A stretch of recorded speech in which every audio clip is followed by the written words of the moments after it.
Selamat menunaikan ibadah puasa.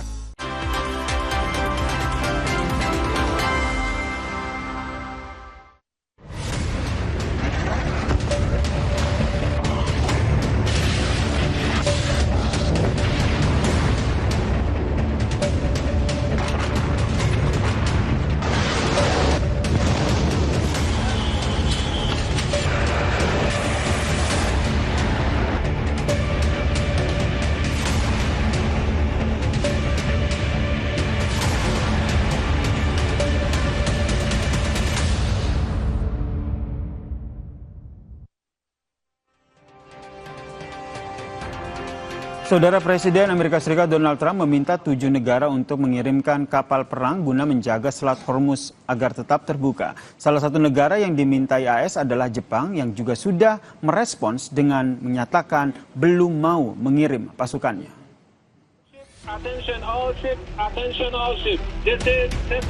Memasuki pekan ketiga, ketegangan akibat konflik antara Amerika Serikat dan Israel dengan Iran belum juga mereda. Kondisi kian pelik lantaran Iran masih menutup Selat Hormuz yang merupakan urat nadi jalur minyak dunia. Presiden Amerika Serikat Donald Trump mendesak sejumlah negara segera turun tangan mengamankan jalur pelayaran di Selat Hormuz.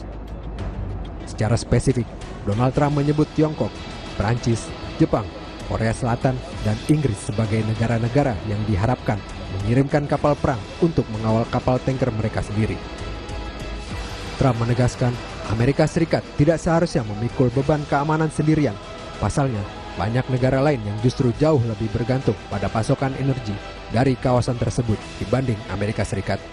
Start immediately, but will take a little time to get here. Some of the countries have minespickers, that's good. Some of the countries have a certain type of boat that could help us. Some of the countries would be, help.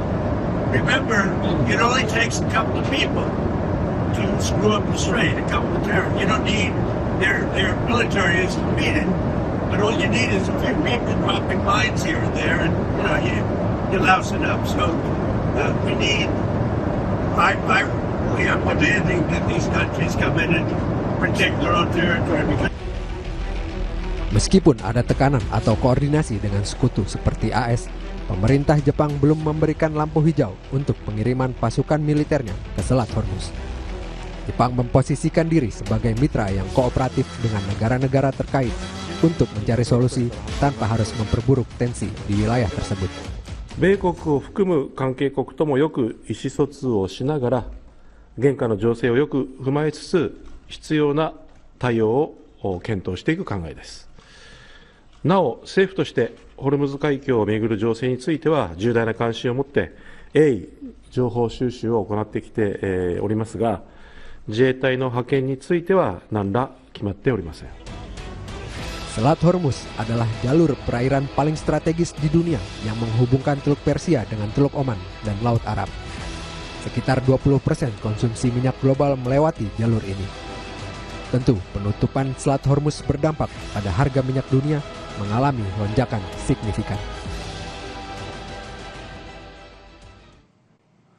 Saudara Presiden Amerika Serikat Donald Trump meminta 7 negara termasuk Tiongkok untuk mengirimkan kapal perang guna menjaga Selat Hormuz tetap terbuka. Kita bahas apa sebenarnya yang direncanakan oleh Donald Trump bersama dengan dosen hubungan internasional dari Binus University, Mbak Tia Mariatol Kiptia. Selamat petang Mbak Tia. Selamat petang Mas Yasir. Mbak Tia, Anda membacanya ini lebih kepada memang ingin murni untuk menjaga keamanan maritim begitu, atau ini merupakan salah satu strategi dari Trump untuk memberikan tekanan maksimal terhadap Iran? Saya melihatnya ini Trump ini seperti sudah desperate ya, atau putus asa, karena bukan hanya kali ini saja Mas Yasir, Trump itu mengajak beberapa koalisinya untuk join dalam menyerang Iran. Pertama, Trump mengajak Inggris untuk ikut menyerang Iran, itu juga ditolak. Kemudian yang kedua, memprovokasi negara-negara Teluk untuk ikut serta join dalam perang ini, mereka juga menolak. Kemudian pernah juga mengajak Prancis, tapi juga ditolak begitu ya. Jadi hampir semua koalisinya dari negara-negara Eropa menolak join untuk perang bersama Iran. Jadi betul-betul ini hanya berdua aktornya, itu Israel dan Amerika Serikat. Dan ketika Iran mengambil strategi menutup Selat Hormuz, Amerika sudah mulai sangat kebingungan begitu ya. Walaupun memang secara pasokan atau suplai minyak dunia memang ke arah Amerika sedikit, mayoritas adalah ke Asia dan juga ke Uni Eropa. Tapi kita harus ingat bahwa Araghchi, Menteri Luar Negeri Iran itu menyatakan semuanya boleh melewati Selat Hormuz kecuali Amerika Serikat, Israel dan sekutunya. Artinya posisi ini dilakukan oleh negara-negara Uni Eropa, termasuk juga Jepang, Korea Selatan dan negara-negara yang diajak oleh Trump. Itu saat ini mengamankan posisi negara masing-masing. Mas Yasir, mereka mementingkan national interest mereka sendiri.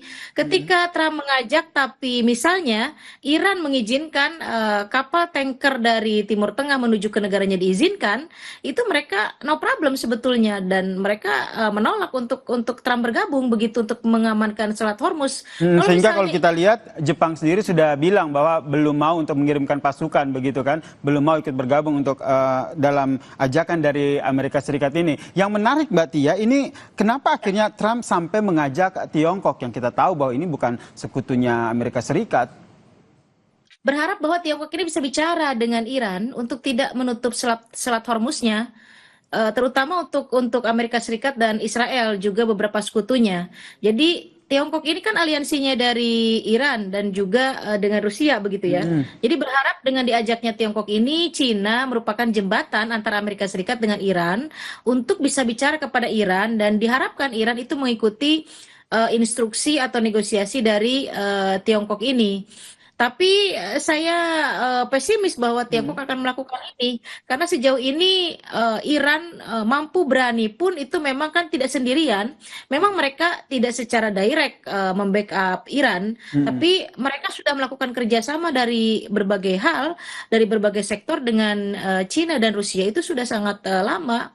Mas Yasir, bukan kali ini saja ketika berperang mereka membackup, tapi memang kerjasama militer, kerjasama cyber security, kerjasama informasi intelijen dan lain sebagainya itu sudah cukup lama antara Tiongkok, Rusia dan Iran begitu. Jadi kalau misalnya diminta oleh Trump untuk bicara dengan Iran, Trump berharap Iran mau mengikuti keinginan Tiongkok, tapi saya pikir Tiongkok juga tidak akan mau.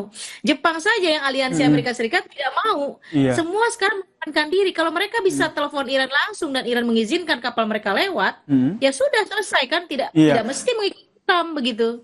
Kalau seandainya seperti itu, Anda membaca strategi yang diambil oleh Amerika Serikat nanti akan seperti apa? Saya melihatnya betul-betul Amerika itu dari awal pun sudah salah strategi ya. Dari ketika Israel mengizinkan Israel untuk menyerang Iran, itu saja sudah salah begitu strateginya. Jadi kesini pun ketika mau mengakhiri perang pun Trump kebingungan sendiri, kemudian mengajak sekutunya berharap bisa join. Tidak ada yang mau, dan sekarang Iran memainkan strategi berikutnya dengan menutup Selat Hormuz pun Trump mengajak yang lain supaya mengirimkan kapal untuk security atau atas nama keamanan ke Hormuz pun tidak ada yang mau juga, sampai harus call Cina pun itu saya pikir Cina juga tidak akan mau begitu ya. Jadi sekarang posisinya Amerika betul-betul dilematis antara menghentikan perang tapi tidak mesti malu bagaimana caranya, atau melanjutkan perang tapi resiko banyak hal itu bisa dia dapatkan, dari mulai budget, kemudian domestik politik Amerika sendiri, bagaimana dia juga sekarang sudah mulai terkucil dan lain sebagainya, dan bagaimana pandangan internasional publik juga jelek terhadap Amerika Serikat dan Israel begitu. Langkah diplomasi masih ada kemungkinan tidak diambil ataupun ditempuh oleh Amerika Serikat seperti tadi gitu kan, mengontak ataupun meminta tolong untuk Tiongkok sebagai mediasi begitu untuk menyampaikan ke Iran. Ya, sebetulnya ini mengontak Tiongkok itu adalah dalam fokus diplomasi, dalam fokus negosiasi supaya Iran mau. Tapi itu tadi saya di beberapa kali di media beberapa kali menyebutkan bahwa pembunuhan Ayatollah Ali Khamenei itu cukup melukai Iran. Jadi rasanya sangat sulit Iran untuk kembali ke meja perundingan. Kecuali nih Mas Yasir, kecuali memang ada tekanan dari dua koalisinya yaitu Cina dan Rusia. Ya? Tapi Ya, tapi apa mungkin?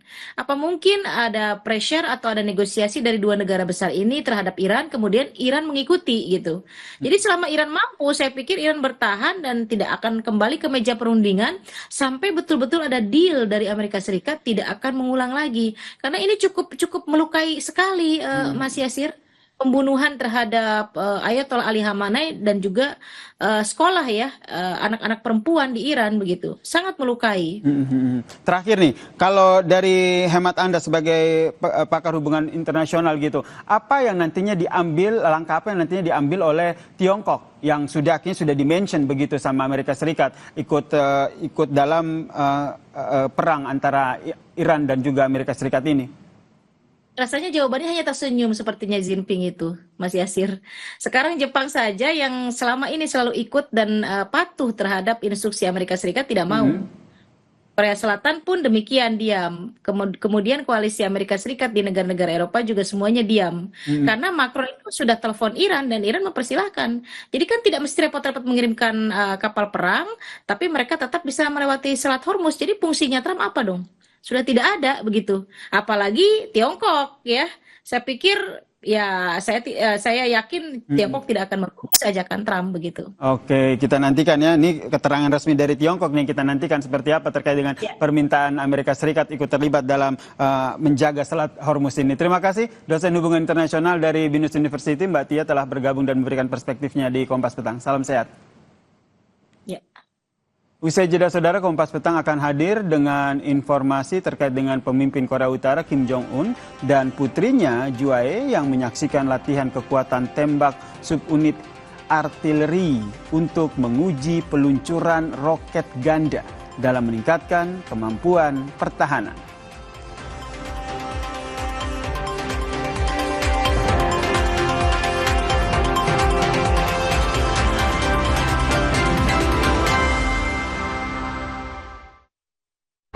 Kopi luwak.